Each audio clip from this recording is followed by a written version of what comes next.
आमच्या नावावर झाल्याशिवाय आम्ही उठणार निश्चित. नक्की का? सगळ्यांचं नक्की? उद्या कलेक्टरनी जर मुदत मागितली, तर वेळ मागितला, तर आपण त्याला वेळ द्यायचा का?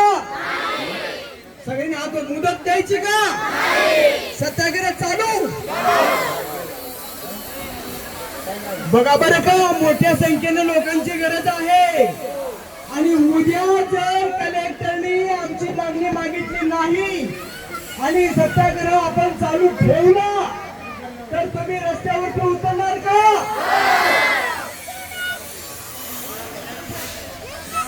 हे अत्यंत महत्वाचे निर्णय तुमचे आहेत. हे निर्णय आपण प्रत्येक गायरानातील कुटुंब घेत आहे. हे भाऊदीदी निर्णय घेत नाही. कोण निर्णय घेत आहे? हे निर्णय घेत आहे. मग उद्या जर कलेक्टरनी आमच्या मागण्यावर मिटिंग घेऊन टोलवा टोलवीचं उत्तर दिलं, तर आपण ते मान्य करायचे का? उद्याची मीटिंग ठरली. मीटिंग मध्ये आपल्या सगळ्या मागण्या जर मान्य नाही झाल्या, तर सत्याग्रह चालू ठेवायचा का? निम्म्या अर्ध्या महिलांचा हात वरती झाला पाहिजे. सगळ्यांचा चालू ठेवायचा का? निश्चित. बघा भगिनीनो, आज आपण सर्वात जास्त संख्येने या ठिकाणी आलेलो आहोत. आपल्या सगळ्यांची नावं आम्ही उद्या कलेक्टर समोर ठेवणार आहे. आणि म्हणून ही आमची अखंड यंत्रणा या ठिकाणी बसलेली आहे. तुम्ही सर्वांनी सहकार्य करा. तुमची नावं सर्वांची यादीमध्ये येतील आणि प्रत्येकाला त्याच्या जमिनीचा आणि घराचा हक्क मिळेल, यासाठीच हे आंदोलन मांडलेलं आहे. आता मी आज आणलं तर सांगणार त्यांना काय लो लेटर भेटायचं का काही घरापर्यंत जायचं लिहून आणायला ते बघा. जमीन आमच्या हक्काची, अरे जमीन आमच्या हक्काची, अरे जमीन आमच्या हक्काची. आणि कोण म्हणताय देत नाही,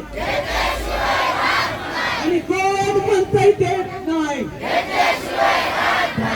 तुम्हाला सांगतो, जरी पाऊस जरी आला, थोडा वेळ घरी जायचं आणि पाऊस उतरल्यानंतर पुन्हा इथं मनामध्ये यायचं आणि पुन्हा तुमची यादी आज फायनल झालीच पाहिजे.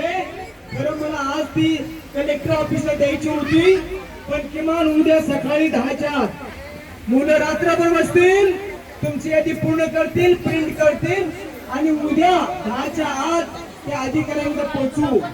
पण तुम्हाला एक सांगतो, आपली जिद्द जी आहे ती महत्वाची आहे. काय महत्वाची आहे? हे शरीर थकलं तरी चालेल, हे शरीर थकलं तरी चालेल, पण जिद्द सोडायचं नाही. काय सोडायचं नाही? काय सोडायचं नाही?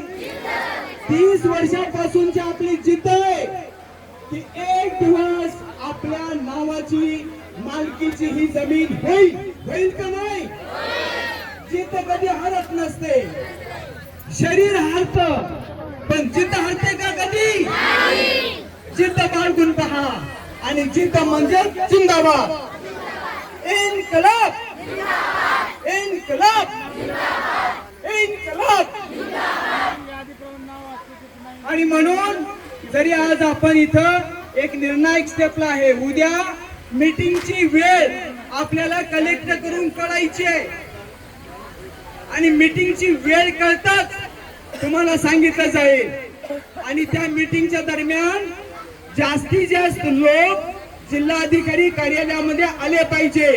स्वतःच्या गाड्या, स्वतःची टू व्हीलर, स्वतःचे काय असेल ते येऊन जास्तीत जास्त महिला, जास्तीत जास्त पुरुष कामगार आपण सर्वांनी उद्याच्या बैठकीला जायचं आहे. जायचं की नाही?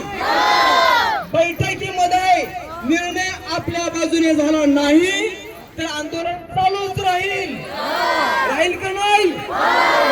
एक गाय दोन तुकडे, एकदाच आता येणं पण करायचं. कोणी काही बोलो आम्हाला फरक पडणार, कोणी काही बोलो आम्हाला फरक पडणार. जमीन आमच्या हक्काची, अरे जमीन आमच्या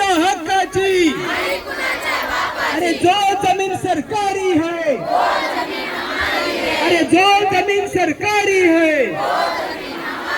दगडखान कामगार परिषदेचा दगडखान कामगार एकजुटीचा दगडखान कामगार परिषदेचा दगडखान कामगार एकजुटीचा संतुलन